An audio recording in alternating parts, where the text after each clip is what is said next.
Hare Krishna, welcome back to my channel. So friends, ಇವತ್ತಿನ ಒಂದು reading ನಿಮ್ಮ ವ್ಯಕ್ತಿಯ ಕರೆಂಟ್ ಎನರ್ಜೀಸ್, ಕರೆಂಟ್ ಫೀಲಿಂಗ್ಸ್ ನಿಮಗೋಸ್ಕರ ಏನಿದೆ, ಅವ್ರು ನಿಮ್ಮ ಬಗ್ಗೆ ಏನು ಯೋಚಿಸ್ತಾ ಇದ್ದಾರೆ, ಏನೆಲ್ಲ ಅವ್ರು ಫೀಲ್ ಮಾಡ್ತಾ ಇದ್ದಾರೆ ನಿಮ್ಮ ಬಗ್ಗೆ ಅಂತ ನೋಡೋಣ. ವಿಡಿಯೋ ಜನರಲ್ ಆಗಿರುತ್ತೆ, ಕಲೆಕ್ಟಿವ್ ಆಗಿರುತ್ತೆ, ನಿಮ್ಮ ಜೊತೆ ರೆಸನೇಟ್ ಆದರೆ ಮಾತ್ರ ತಗೊಳ್ಳಿ. ಹಾಗೆ ಟೈಮ್ಲೆಸ್ ಆಗಿರುತ್ತೆ. ಯಾವಾಗ ಸ್ಕ್ರೀನ್ ಮೇಲೆ ನೋಡ್ತೀರಾ ಆವಾಗ ಇದು ನಿಮಗೆ ರೆಸನೇಟ್ ಆಗುವಂಥದ್ದು. ಯಾರಿಗೆಲ್ಲ ಪರ್ಸನಲ್ ರೀಡಿಂಗ್ ಬೇಕೋ ಡಿಸ್ಕ್ರಿಪ್ಷನ್ ಇರುವಂತಹ ನಂಬರ್ಗೆ ನೀವು ಕಾಂಟ್ಯಾಕ್ಟ್ ಮಾಡಬಹುದು. ಓಪನ್ ಮೈಂಡೆಡ್ ಇಂದ ಈ ರೀಡಿಂಗ್ ನೋಡಿ, take what resonates to you. So let's start the reading.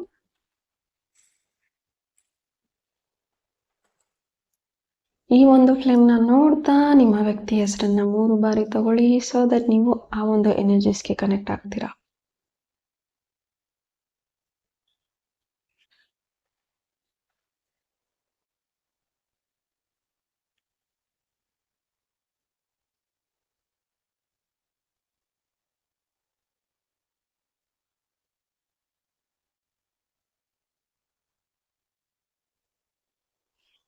Long distance relationship ಇದೆ ನಿಮ್ಮದು. ಐ ಥಿಂಕ್ ನಿಮ್ಮ ವ್ಯಕ್ತಿ ತುಂಬಾನೇ ಎಮೋಷ್ನಲ್ ಇದ್ದಾರೆ ಅಂತ ಹೇಳಬಹುದು. ನೀವು ತುಂಬ ಪ್ರಾಕ್ಟಿಕಲ್ ಇದ್ದೀರಾ. ಇಲ್ಲಿ ಎಲ್ ಲೇಟ ಪ್ರೆಸೆನ್ಸ್ ಇದ್ದೀರಾ, ವಿ ಲೇಟ ಪ್ರೆಸೆನ್ಸ್ ಇದ್ದೀರಾ, ಎ ಲೇಟ ಪ್ರೆಸೆನ್ಸ್ ಇದ್ದೀರಾ, ಆ್ಯಂಡ್ 7 ನಿಮ್ಮ ಡೇಟ್ ಆಫ್ ಬರ್ತ್ ಆಗಿರ್ಬಹುದು, 1 ನಿಮ್ಮ ಡೇಟ್ ಆಫ್ ಬರ್ತ್ ಆಗಿರ್ಬಹುದು. ನಿಮ್ಮ ವ್ಯಕ್ತಿ ತುಂಬ ಎಮೋಷ್ನಲ್ ಆಗಿರೋದ್ರಿಂದ ಇವ್ರನ್ನ ಈಸಿಯಾಗಿ ಮ್ಯಾನಿಪುಲೇಟ್ ಮಾಡಬಹುದು, ಈಸಿಯಾಗಿ ಇನ್ಫ್ಲೂಯೆನ್ಸ್ ಆಗಿಬಿಡ್ತಾರೆ. ಬೇರೆದವರ ಮಾತುಗಳನ್ನು ಕೇಳಿ, ಬೇರೆದವರ ಮಾತಿಗೆ ಇನ್ಫ್ಲೂಯೆನ್ಸ್ ಆಗಿ ಇವರು ನಿರ್ಧಾರಗಳನ್ನ ತಗೊಳ್ತಾರೆ ಅಂತ ಹೇಳಬಹುದು. ನಿಮ್ಮ ಪ್ರೀತಿಯನ್ನು ಒಪ್ಕೊಂಡಿದ್ದು ಕೂಡ ಬೇರೆದವ್ರನ್ನ ಕೇಳಿ ಡಿಸೈಡ್ ಮಾಡಿ ನಿಮ್ಮ ಜೊತೆ ಒಂದು ರಿಲೇಶನ್ಶಿಪ್ಗೆ ಬಂದಿರುವಂಥದ್ದು ಕೂಡ ಇಲ್ಲಿ ಇದೆ. ಸೊ ಸ್ವತಃ ಇಲ್ಲಿ ಅವರ ಅನಿಸಿಕೆಗೆ, ಅವರ ಅಭಿಪ್ರಾಯಗಳಿಗೆ ಇವರು ಬೆಲೆ ಕೊಡೋದಿಲ್ಲ. ಆ್ಯಂಡ್ ಇವರು ಬೇರೆದವ್ರು ಏನು ಹೇಳ್ತಾರೆ ಅದ್ರ ಮೇಲೆ ಇವ್ರ ಲೈಫ್ನ ಇವ್ರು ನಿರ್ಧಾರ ಮಾಡ್ತಾರೆ ಅಂತ ಹೇಳ್ಬಹುದು. 3ನೇ ವ್ಯಕ್ತಿಗಳ ಮಾತು ಜಾಸ್ತಿ ಕೇಳ್ತಾರೆ ಅಂತ ಹೇಳಬಹುದು. ಹಾಗಂತ ಥರ್ಡ್ ಪಾರ್ಟಿ ಎನರ್ಜಿ ಇಲ್ಲಿ ಕಾಣಿಸ್ತಾ ಇಲ್ಲ, ಬಟ್ ಇನ್ಫ್ಲೂಯೆನ್ಸ್ ಆಗೋದು ಜಾಸ್ತಿ. There is no romantic relationship with anyone. ನಿಮ್ಮನ್ನು ಬಿಟ್ಟು ಬೇರೆ ಯಾರ ಜೊತೆನೂ ಅವರು ಫಿಸಿಕಲ್ ಆಗಲಿ ಅಥವಾ ರೊಮ್ಯಾಂಟಿಕ್ ರಿಲೇಶನ್ಶಿಪ್ ಆಗಲಿ ಇಟ್ಕೊಂಡಿಲ್ಲ. ಬಟ್ ಥರ್ಡ್ ಪಾರ್ಟಿ ಅಂದರೆ 3ನೇ ವ್ಯಕ್ತಿಗಳು ಈಗ ಫ್ಯಾಮಿಲಿ ಮಾತು ಕೇಳುವಂಥದ್ದು, ಅಥವಾ ಈಗ ಕಿವಿ ಚುಚ್ಚೋರು ಅಂತೀವಿ ಗೊತ್ತಾ. ಸೊ ಆ ರೀತಿ ಬೇರೆದವ್ರು ಏನೇ ನೆಗೆಟಿವ್ ನಿಮ್ಮ ಬಗ್ಗೆ ಹೇಳಿದ್ರು ಸಹ ಅದನ್ನೇ ನಂಬಿಡ್ತಾರೆ. ಸೊ ಇನ್ಫ್ಲೂಯೆನ್ಸ್ ಆಗ್ತಾರೆ. ಮೂಡ್ ಸ್ವಿಂಗ್ಸ್ ತುಂಬ ಇದೆ ಅಂತ ಹೇಳ್ಬೋದು. ಒಂದ್ಸತಿ ನಿಮ್ಮ ಜೊತೆ ಪ್ರೀತಿಯಿಂದ ಇದ್ರೆ ಇನ್ನೊಂದ್ಸತಿ ತುಂಬಾನೇ ಸೈಲೆಂಟ್ ಆಗಿಬಿಡ್ತಾರೆ, ಆಫ್ ಆಗಿಬಿಡ್ತಾರೆ, ಫೋನ್ ಸ್ವಿಚ್ ಆಫ್ ಮಾಡ್ಕೊಂಡ್ಬಿಟ್ಟಿರ್ತಾರೆ, ಅಥವಾ ಕಮ್ಯುನಿಕೇಶನ್ನೇ ಮಾಡ್ಕೊಳ್ಳೋದಿಲ್ಲ. ತುಂಬ ಮೂಡ್ ಸ್ವಿಂಗ್ಸ್ ಜಾಸ್ತಿ ಇದೆ. ಒಂದು ಅರ್ಧ ಗಂಟೆ ಚೆನ್ನಾಗಿ ಮಾತಾಡಿದ್ರೆ ಅರ್ಧ ಗಂಟೆ ಸಡನ್ನಾಗಿ ಇವರ ಒಂದು ಮೂಡ್ ಹಾಳಾಗ್ಬಿಡುತ್ತೆ, ಇವರ ಒಂದು ಮೈಂಡ್ ಡೈವರ್ಟ್ ಆಗಿಬಿಡುತ್ತೆ, ಅಥವಾ ಇನ್ಯಾರೋ ಏನೋ ಹೇಳ್ಕೊಟ್ಟಿದ್ದು ಸಡನ್ನಾಗಿ ಅವ್ರ ತಲೆ ನೆನಪಾಗುತ್ತೆ. ಆ್ಯಂಡ್ ಆ ಟಾಪಿಕ್ ತೊಗೊಂಡು ಇವರು ನಿಮಗೆ ಜಗಳ ಮಾಡೋದಕ್ಕೆ ಶುರು ಮಾಡ್ತಾರೆ, ಆ್ಯಂಡ್ ಬೈಯೋದಕ್ಕೆ ಶುರು ಮಾಡ್ತಾರೆ, ಅಥವಾ ಸಮ್ವೇರ್ ತುಂಬ ಇನ್ಸೆಕ್ಯೂರ್ ಫೀಲ್ ಮಾಡ್ತಾ ಇದ್ದಾರೆ ಈ ವ್ಯಕ್ತಿ ನಿಮ್ಮ ವಿಚಾರವಾಗಿ ಅಂತ ಹೇಳಬಹುದು. ತುಂಬ ಇನ್ಸೆಕ್ಯೂರ್ ಫೀಲ್ ಮಾಡಿ ನೀವು ಎಲ್ಲಿ ಕಳ್ಕೊತೀನಿ ಅನ್ನೋ ಕಾರಣಕ್ಕೆ, ನೀವು ಎಲ್ಲಿ ಬಿಟ್ಟು ಹೋಗ್ತೀರಾ ಅನ್ನೋ ಕಾರಣಕ್ಕೆ ನಿಮ್ಮನ್ನ ತುಂಬ ಓವರ್ ಪ್ರೊಟೆಕ್ಟಿವ್ ಮಾಡೋದಕ್ಕೆ ಬಂದರು ಅಂತ ಕಾಣಿಸುತ್ತೆ. ಇದರಿಂದ ಈ ವ್ಯಕ್ತಿ ನಿಮಗೆ ರಿಸ್ಟ್ರಿಕ್ಷನ್ಸ್ ಹಾಕೋದು, ಎಲ್ಲೂ ಹೋಗ್ಬೇಡ ಅಂತ ಹೇಳೋದು, ತುಂಬಾನೇ ಅಂದರೆ ಇವ್ರಿಗೆ ಆಲ್ರೆಡಿ ಒಂದು ಬ್ರೇಕಪ್ ಆಗಿದೆ, ಅಥವಾ ತುಂಬ ರಿಲೇಶನ್ಶಿಪ್ ವಿಚಾರದಲ್ಲಿ ತುಂಬ ನೋವು ಉಂಟು ಮಾಡ್ಕೊಂಡಿದ್ದಾರೆ. ಹಾಗಾಗಿ ಮತ್ತೆ ನಿಮ್ಮನ್ನು ಎಲ್ಲಿ ಕಳ್ಕೊಳ್ತೀನಿ ಅನ್ನೋ ಕಾರಣಕ್ಕೆ ಈ ವ್ಯಕ್ತಿ ತುಂಬ ಇನ್ಸೆಕ್ಯೂರ್ ಫೀಲ್ ಮಾಡ್ತಾರೆ ಅಂತ ಹೇಳ್ಬಹುದು. ಅಭದ್ರತೆ ಕಾಡುತ್ತೆ ಇವ್ರಿಗೆ ಅಂತ ಹೇಳ್ಬಹುದು. ಆ್ಯಂಡ್ ಈ ವ್ಯಕ್ತಿ ನಾನ್ ವೆಜ್ ಲವರ್ ಅಂತಾನೆ ಹೇಳ್ಬಹುದು. ನಾನ್ ವೆಜ್ ಅಂದರೆ ಇವ್ರಿಗೆ ಇಷ್ಟ ಆಗಿರಬಹುದು, ಅಥವಾ ನೀವು ಕೂಡ ನಾನ್ ವೆಜ್ನ ತುಂಬ ಇಷ್ಟಪಟ್ಟು ತಿಂತೀರಾ, ಅಥವಾ ಈ ವ್ಯಕ್ತಿಗೋಸ್ಕರ ನಿಮಗೆ ನಾನ್ ವೆಜ್ ಇಷ್ಟ ಇಲ್ಲ ಅಂದ್ರೂ ಪ್ರಿಪೇರ್ ಮಾಡಿ ಈ ವ್ಯಕ್ತಿಗೆ ನೀವು ಕೊಡ್ತೀರಾ ಅಂತ ಹೇಳ್ಬೋದು. ಅಥವಾ ಸಮ್ಟೈಮ್ಸ್ ಆ ವ್ಯಕ್ತಿ ನಿಮಗೆ ನಾನ್ ವೆಜ್ ಇಷ್ಟ ಅನ್ನೋ ಕಾರಣಕ್ಕೆ ಅವರು ತಿನ್ನದೇ ಇದ್ರೂ ಕೂಡ ನಿಮಗೆ ಮಾಡಿಕೊಡುವಂಥದ್ದು ಇಲ್ಲಿ ಎನರ್ಜೀಸ್ ಇದೆ. ಆ್ಯಂಡ್ ಈ ವ್ಯಕ್ತಿ ಕುಕಿಂಗ್ ತುಂಬ ಚೆನ್ನಾಗಿ ಮಾಡ್ತಾರೆ ಅಂತ ಹೇಳ್ಬಹುದು. ಕುಕಿಂಗಲ್ಲಿ ತುಂಬ ಇಂಟ್ರೆಸ್ಟೆಡ್ ಇದ್ದಾರೆ ಅಂತ ಹೇಳ್ಬಹುದು. ಆ್ಯಂಡ್ ನಿಮಗೆ ಏನೆಲ್ಲ ಇಷ್ಟನೋ ಅದನ್ನೆಲ್ಲ ಮಾಡಿಕೊಡೋದಕ್ಕೆ ಈ ವ್ಯಕ್ತಿ ತುಂಬ ಇಷ್ಟಪಡ್ತಾರೆ ಅಂತ ಹೇಳಬಹುದು. ಸಮ್ಟೈಮ್ಸ್ ಇವರ ಒಂದು ಅತಿಯಾದ ಕಾಳಜಿ, ಅತಿಯಾದ ಕೇರ್ ನಿಮಗೆ ಉಸಿರು ಕಟ್ಟಿಸುತ್ತೆ, ಅಥವಾ ನಿಮ್ಮ ಅತಿಯಾದ ಕೇರ್, ಅತಿಯಾದ ಕನ್ಸರ್ನ್ ಈ ವ್ಯಕ್ತಿಗೆ ಉಸಿರು ಕಟ್ಟಿಸುವಂಥದ್ದು ಇದೆ. ಆ್ಯಂಡ್ ಈ ವ್ಯಕ್ತಿ ತಲೆಯಲ್ಲಿ ಯಾವಾಗಲೂ ಒಂದಲ್ಲ ಒಂದು ಯೋಚನೆಗಳು ನಡೀತಾ ಇರುತ್ತೆ. ಮೈಂಡ್ ಯಾವತ್ತೂ ಕಾಮಾಗಿರೋದಿಲ್ಲ, ಕ್ಲಟರ್ಡ್ ಇರುತ್ತೆ. ಯಾವಾಗ್ಲೂ ಮೈಂಡಲ್ಲಿ ಚಿಟ್ ಚಾಟಿಂಗ್ ನಡೀತಾನೆ ಇರುತ್ತೆ. ಅವ್ರು ಹಾಗಂದ್ರು, ಇವ್ರು ಹೀಗಂದ್ರು, ನೀನೆಲ್ಲಿ ಹೋಗಿದ್ದೆ, ನೀನೇನು ಮಾಡ್ತಾ ಇದ್ದೆ, ನಿನ್ನ ದಿನ ಹೇಗಿತ್ತು, ನಾನು ಹೀಗಿದ್ದೀನಿ, ನನ್ನ ಲೈಫ್ ಯಾಕೆ ಹೀಗಿದೆ, ನನ್ನ ಲೈಫಲ್ಲಿ ಯಾಕೆ ಈ ಪ್ರಾಬ್ಲಮ್ಸ್ ಇದೆ, ಅವ್ರು ಯಾಕೆ ಅಷ್ಟು ಚೆನ್ನಾಗಿದ್ದಾರೆ, ಇವ್ರು ಯಾಕೆ ಇಷ್ಟು ಚೆನ್ನಾಗಿದ್ದಾರೆ, ಯಾವಾಗ್ಲೂ ಕಂಪ್ಲೇನಿಂಗ್ ಎನರ್ಜಿನಲ್ಲಿ ಈ ವ್ಯಕ್ತಿ ಇದ್ದಾರೆ ಅಂತ ಹೇಳ್ಬೋದು. ನಾನು ಮಾಡ್ತಿರೋ ಕೆಲಸ ಚೆನ್ನಾಗಿಲ್ಲ, ನನಗೋಸ್ಕರ ಯಾರು ಇರೋದಿಲ್ಲ, ನನ್ನ ಯಾರು ಪ್ರೀತಿಸೋದಿಲ್ಲ. ಸೊ ಈ ರೀತಿಯ ನೆಗೆಟಿವ್ ಯೋಚನೆಗಳು ಇರೋದ್ರಿಂದ ನಿಮ್ಮಿಬ್ಬರ ವೈಬ್ ಅಲ್ಲಿ ಸೆಟ್ ಆಗ್ತಾ ಇಲ್ಲ. ಸಮ್ವೇರ್ ನೀವು ತುಂಬ ಪಾಸಿಟಿವ್ ಆಗ್ತಾ ಇದ್ದೀರಾ, ತುಂಬ ಸ್ಪಿರಿಚುವಲ್ ಆಗ್ತಾ ಇದ್ದೀರಾ, ಬಟ್ ಈ ವ್ಯಕ್ತಿಯ ಒಂದು ಇನ್ಸೆಕ್ಯೂರಿಟೀಸ್ ಏನಿದೆ, ಇವರ ಒಂದು ವೈಬ್ ಏನಿದೆ ನಿಮಗೆ ಮ್ಯಾಚ್ ಆಗ್ತಾ ಇಲ್ಲ, ನಿಮಗೆ ಉಸಿರು ಕಟ್ಟಿಸ್ತಾ ಇದೆ. And you are trying to change this person.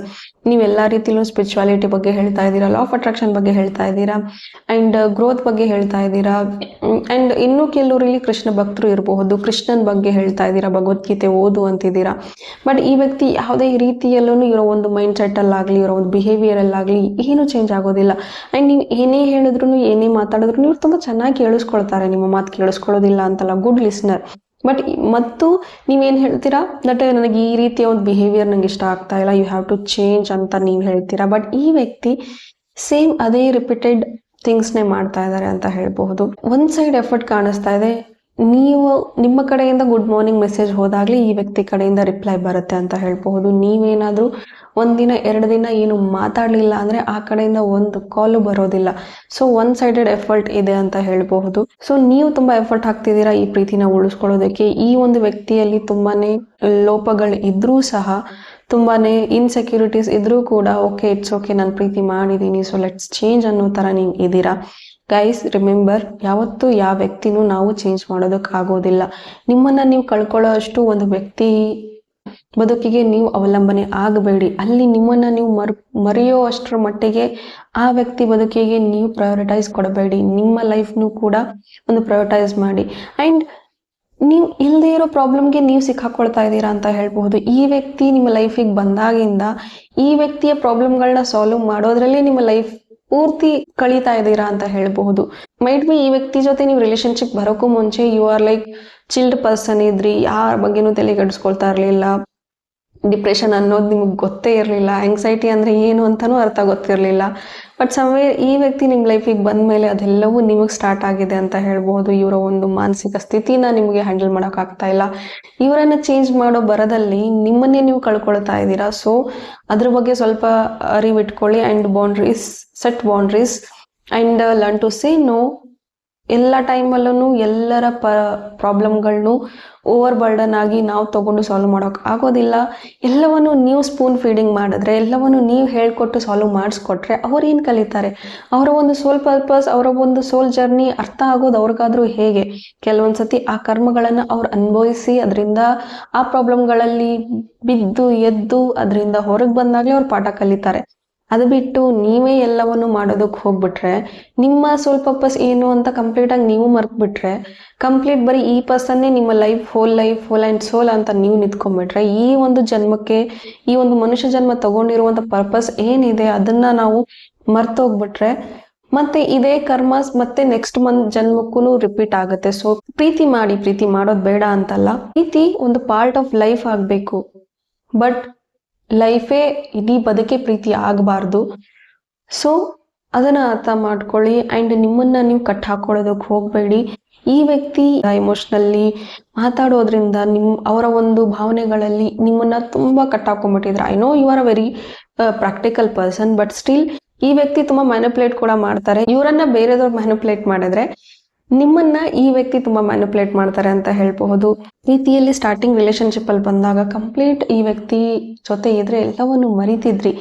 But ನಾವು ನಿಮ್ಮ ಮೆಂಟಲ್ ಹೆಲ್ತ್ ಹೆಂಗ್ ಹಾಳಾಗಿದೆ ಅಂತಂದ್ರೆ, ನಿಮ್ಮ ಓವರ್ ಥಿಂಕ್ ಅನ್ನೋದು ಕೂಡ ನೀವು ಮಾಡ್ತಿರ್ಲಿಲ್ಲ. ಬಟ್ ಈ ವ್ಯಕ್ತಿ ನಿಮ್ಮ ಲೈಫಿಗೆ ಬಂದ್ಮೇಲೆ ನೀವು ಸಹ ಓವರ್ ಥಿಂಕಿಂಗ್ ಸ್ಟಾರ್ಟ್ ಮಾಡ್ಕೊಂಡಿದ್ದೀರಾ. ಆ್ಯಂಡ್ ಸೇಮ್ ಈ ಪರ್ಸನ್ ಹೇಗಿದ್ದಾರೆ ಹಾಗೆ ನೀವು ಕೂಡ ಆಗ್ತಾ ಇದ್ದೀರಾ. ನಿಮ್ಮಲ್ಲಿರೋ ಆ ಒಂದು ಪಾಸಿಟಿವ್ನೆಸ್ ಏನಿದೆ, ಆ ಒಂದು ಸ್ಪಿರಿಚುವಲ್ ಇದು ಏನಿದೆ, ಅದನ್ನು ಕೂಡ ನೀವು ಬಿಡ್ತಾ ಇದ್ದೀರಾ. ನಿಮ್ಮ ಸ್ಪಿರಿಚುವಲ್ ಪ್ರಾಕ್ಟೀಸ್ ಕಡೆ ನೀವು ಗಮನ ಕೊಡ್ತಾ ಇಲ್ಲ, ಕಂಪ್ಲೀಟಾಗಿ ಈ ವ್ಯಕ್ತಿ ಹಿಂದೆ ಓಡ್ತಾ ಇದ್ದೀರಾ. ಈ ವ್ಯಕ್ತಿ ಬದುಕಿಗೆ ನೀವು ಎಲ್ಲವನ್ನು ಸರಿ ಮಾಡೋದಕ್ಕೆ ಹೋರಾಡ್ತಾ ಇದ್ದೀರಾ. No, just stop, just break that pattern. ಅರ್ಥ ಮಾಡ್ಕೊಳ್ಳಿ, ಅಂಡರ್ಸ್ಟ್ಯಾಂಡ್ ಮಾಡ್ಕೊಳ್ಳಿ. ಓಕೆ, ಜಾಸ್ತಿ ಎಷ್ಟು ನೀವು ಚೇಸ್ ಮಾಡ್ತೀರಾ, ಎಷ್ಟು ನೀವು ಹಿಂದೆ ಓಡ್ತೀರಾ, ಅಷ್ಟು ಈ ವ್ಯಕ್ತಿ ಇನ್ನೂ ಸ್ಟಬನ್ ಆಗ್ತಾರೆ ಅಂತ ಹೇಳ್ಬಹುದು. ಈ ವ್ಯಕ್ತಿ ಚೈಲ್ಡ್ಹುಡ್ ಟ್ರಾಮಾ ತುಂಬ ಇದೆ ಅಂತ ಹೇಳ್ಬಹುದು. ಇನ್ನರ್ ಚೈಲ್ಡಿಂಗ್ ಹೀಲಿಂಗ್ ಅವಶ್ಯಕತೆ ನಿಮ್ಮ ವ್ಯಕ್ತಿಗೆ ತುಂಬ ಇದೆ ಅಂತ ಹೇಳ್ಬಹುದು.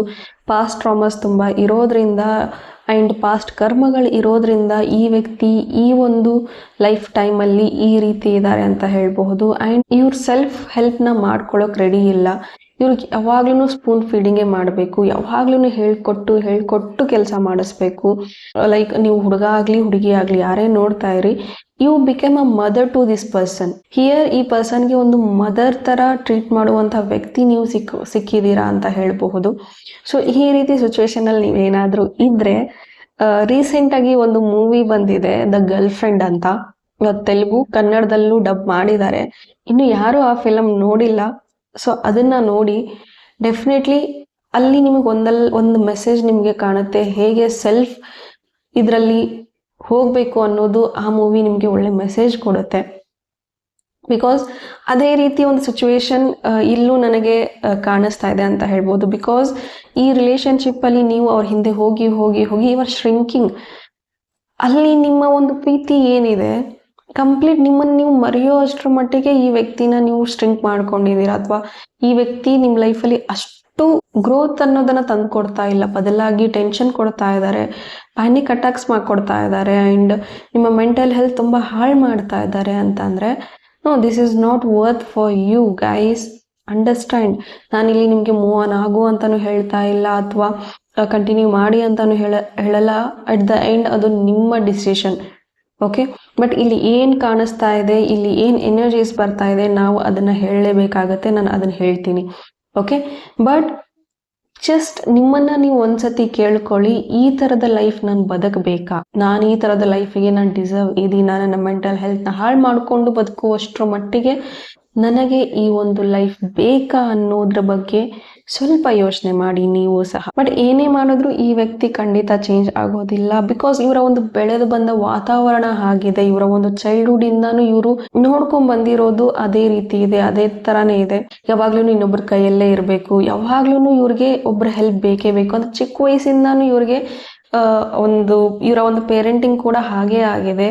ಯಾವುದನ್ನು ಅತಿ ಮುದ್ದಾಗಿ ಇವ್ರನ್ನ ಬೆಳೆಸಿರಬಹುದು, ಅಥವಾ ಯಾವುದಕ್ಕೂ ಡಿಸೈಡ್ ಮಾಡದೆ ಎಲ್ಲವನ್ನು ಒಂದು ಸ್ಕೂಲ್ ಕಾಲೇಜು ತಿನ್ನೋದ್ರಿಂದ ಕೂಡೋದ್ರಿಂದನೂ ಕೂಡ ಇವ್ರ ಮನೇಲಿ ಎಲ್ಲವೂ ಅವ್ರ ಮನೇಲಿ ಡಿಸೈಡ್ ಮಾಡುವಂಥದ್ದು ಆಗಿದೆ. ಆ್ಯಂಡ್ ನಿಮ್ಮನ್ನ ಒಪ್ಕೊಳ್ಳೋಕ್ಕೂ ಮುಂಚೆನೂ ಕೂಡ ಆಗಲೇ ನಾನು ಹೇಳಿದೆ, ಬೇರೆದವ್ರು ಹೇಳಿ ಡಿಸಿಷನ್ ತಗೊಂಡು ಆದಮೇಲೂ ಕೂಡ ಇಲ್ಲಿ ನಿಮ್ಮನ್ನ ಒಪ್ಕೊಂಡಿರುವಂಥದ್ದು ಇದೆ. ಕೆಲವರು ಇಲ್ಲಿ ಮ್ಯಾರಿಡ್ ಆಗಿದ್ದೀರಾ, ಸೊ ಮನೆಯವ್ರು ಹೇಳಿದ್ದಕ್ಕೆ, ಮನೆಯವರು ನೋಡಿ ಒಪ್ಪಿ ಮಾಡಿರೋದಕ್ಕೆ ಈ ಮದುವೆ ಆಗಿದ್ದಾರೆ ಆ ಒಂದು ವ್ಯಕ್ತಿ. ಸೊ ಆ್ಯಂಡ್ ಅವ್ರ ಮನೇಲಿ ಹೇಗೆ ಹೇಳ್ತಾರೋ ಹಾಗೆ ನಿಮ್ಮ ಜೊತೆ ಇರುವಂಥದ್ದು ಇಲ್ಲಿ ಎನರ್ಜೀಸ್ ಇದೆ. ಐಟ್ ಮೀನ್ ನೀವು ಪಾರ್ಟ್ನರ್ಸ್ ಇರ್ಬೋದು ಅಥವಾ ಮ್ಯಾರಿಡ್ ಕೂಡ ಇರಬಹುದು. ಇಲ್ಲಿ ರಿಲೇಶನ್ಶಿಪ್ಪಲ್ಲಿರಿ ಅಥವಾ ಮ್ಯಾರಿಡ್ ಆಗಿದ್ರೂ ಲಾಂಗ್ ಡಿಸ್ಟೆನ್ಸಲ್ಲಿ ಇದ್ರೂ ಕೂಡ ಸ್ವಲ್ಪ ಯೋಚನೆ ಮಾಡಿ, ನಿಮಗೋಸ್ಕರ ನೀವು ಹೀಲ್ ಆಗೋದಕ್ಕೆ, ನಿಮ್ಮನ್ನು ನೀವು ಬದಲಾಯಿಸೋದಕ್ಕೆ. ಆ್ಯಂಡ್ ಯಾವತ್ತೂ ಯಾರನ್ನೂ ಬದಲಾಯಿಸೋದಕ್ಕೆ ಹೋಗೋಕೆ ಆಗೋದಿಲ್ಲ. ಬದಲಾವಣೆ ನಮ್ಮಿಂದ ಆಗೋದಕ್ಕೆ ಸಾಧ್ಯ. ಖುದ್ದಾಗಿ ನನಗೆ ಅನ್ನಿಸ್ಬೇಕು ನಾನು ಚೇಂಜ್ ಆಗಬೇಕು ಅಂತ ಅಂದಾಗಲೇ ನನ್ನ ಬದುಕು ನಾನು ಚೇಂಜ್ ಮಾಡ್ಕೊಳಕ್ಕಾಗೋದು. ಅದು ಬಿಟ್ಟು ನಾನು ಚೇಂಜ್ ಮಾಡ್ತೀನಿ ನಾನು ನಿನ್ನ ಹಂಗೆ ನೋಡ್ಕೊಳ್ತೀನಿ, ಹೀಗೆ ನೋಡ್ಕೊಳ್ತೀನಿ, ಇನ್ನೂ ಯಾರಿಂದನೂ ಸಾಧ್ಯ ಆಗೋದಿಲ್ಲ. ಜಸ್ಟ್ ಥಿಂಕ್, ವ್ಯಕ್ತಿಯಿಂದ ಮೂವ್ ಆನ್ ಆಗು ಅಂತ ನಾನು ಹೇಳೋದಿಲ್ಲ. ಅವರನ್ನು ಚೇಂಜ್ ಮಾಡೋ ಬರದಲ್ಲಿ ನಿಮ್ಮನ್ನು ನೀವು ಕಳ್ಕೊಬೇಡಿ ಅಷ್ಟೇ. Set boundaries, learn to say no. ಹೆಚ್ಚಿನ ಕ್ಲಾರಿಫಿಕೇಶನ್ಗೆ ನೀವು ಪರ್ಸನಲ್ ರೀಡಿಂಗ್ನ ತಗೋಬಹುದು. ಇದಾಗಿತ್ತು ನಿಮ್ಮ ಒಂದು ರೀಡಿಂಗ್. ಹೋಪ್ ಈ ರೀಡಿಂಗ್ ನಿಮಗೆ ಇಷ್ಟ ಆಗಿದೆ ಅಂತ ಭಾವಿಸ್ತೀನಿ. ಇಷ್ಟ ಆಗಿದ್ರೆ ಕಮೆಂಟಲ್ಲಿ ತಿಳಿಸಿ. Thank you. God bless you all.